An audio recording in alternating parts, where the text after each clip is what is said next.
જય સ્વામિનારાયણ.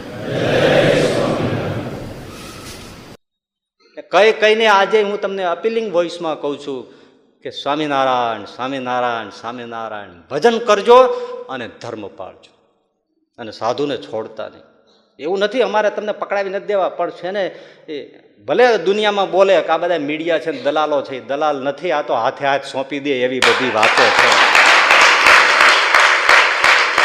એની વાતોમાં ભરમાવું નહીં બહુ. દુનિયાની બહુ બુદ્ધિવાળા છે, ડિગ્રીઓ પર ડિગ્રીઓ એના ઉપર ડિગ્રીઓ ચડી ગઈ હોય ને, એ ભલે ચડી ગઈ હોય. આ તો આપણા જાત અનુભવ બોલે છે કે જાતે સાધનો કરી કરીને અવળા થઈ જાવ તો કાંઈ ન થાય ને, કોઈ સાચો સાધુ આપણે આમ કહી દે ને તો આપણું ક્ષણમાં કામ પતી જાય.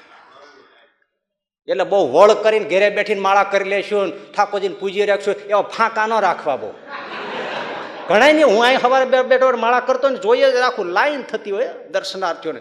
એમાં અમુક સમજદાર લોકો હોય ને એ સાધુ સંતો નીકળે જય સ્વામિનારાયણ કરે, બાકી તો મૂઢની જેમ ઠાકોરજીને દંડવત દર્શન કરે, આમ કરે, પ્રદક્ષિણા કરે અને સાધુને બાપે મારે વેર નીકળી જાય. હામુય ન જોવે, આપણે જોવરાવું નથી, પણ આપણને એમ થાય કે તમે ભાગવત સાંભળો છો, રામાયણ સાંભળો છો, ગીતા સાંભળો છો, એમાં શું કહે છે બોલો, ભાગવત શું કહે છે કે હું મારા સંતો ભક્તોની પાછળ પાછળ ફરું છું. કેમ? એની રજ મારા માથે પડી જાય. ભગવાન ઈચ્છે છે અને આ બધાને ફૂટ્યા કે જે ભગવાનને ભગવાનના સાધુને સામું જોવા માંગતા નથી. મળી ગયો તો મળી ગયો, જે કર્યા ઘણા એવા બીજી વકલ એવી હોય કે મળી જાય જે સામનાને કરે, બાકી એને કંઈ પડી ન હોય. પણ એલા બાય સાધુને ભૂલવા જેવા નથી. તમને તમારા બૈરાન મોઢું ન જોવો તો પેટમાં દુખે ને, એમ જેથી સાધુ ન દેખાય તેથી પેટમાં દુખવું જોઈએ. બોલો.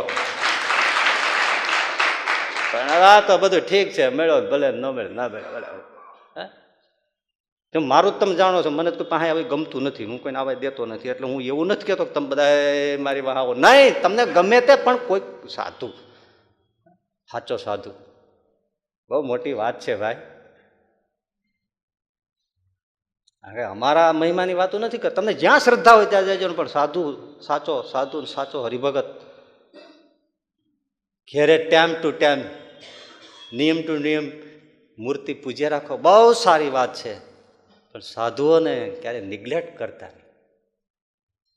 હવે જરૂર નથી એમ માનતા નહીં. અમે તો ગોપીનાથજીમાં જોડાયેલા છીએ, વડતાલ હરિકૃષ્ણ મહારાજમાં જોડાયેલા છીએ, અમે તો નરનારાયણ દેવમાં જોડાયેલા છીએ. હવે કંઈ સાધુ મળે કે ન મળે એમ બહુ નહીં થાય. કારણ કે ક્યારેક ક્યાં વાંધો પડી જશે ને ત્યારે સાધુ આવીને કાઢશે. એટલે તો ત્રીજા વચનામૃતમાં જ કીધું, અખંડ મૂર્તિ દેખાતી હોય, આ હું નથી કહેતો, મારું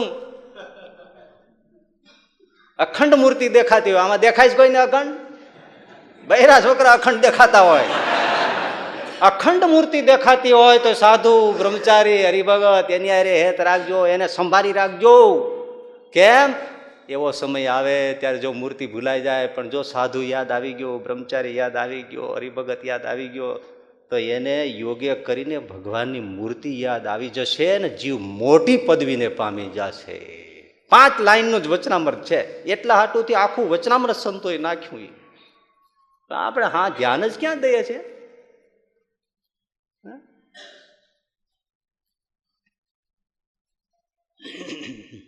બહુ જાજુ કહેવાય નહીં, ભલે આમ શું તમે બંધ હાલે, આપણે પાછું એ જોવું પડે ને. પણ એક તો છે જ હોય, આ તો અમારા જાત અનુભવ બોલે છે, સાધુથી જ અમને મળે છે, બાકી મળે નહીં. પછી તમારે જે સમજવું હોય સમજો, એ તો વાત છે જ. ઘણા ન કહેતા એ તો સાધુડિયો ભગત છે, તે એનાથી મોટો કોણ? સાધુડિયો, પેલા સાધુડિયો ભગત થવાય, પછી ભગવાનનું ભગત થવાય. પેલા સાધુડિયો થાવ, સાધુ દીઠો ગમતો ન હોય, અથવા તો મોઢે મોઢે સારું કહ્યું, પાછળથી આવડી આવડી ગયો એનો શું ફરક? સમજવા જેવું છે.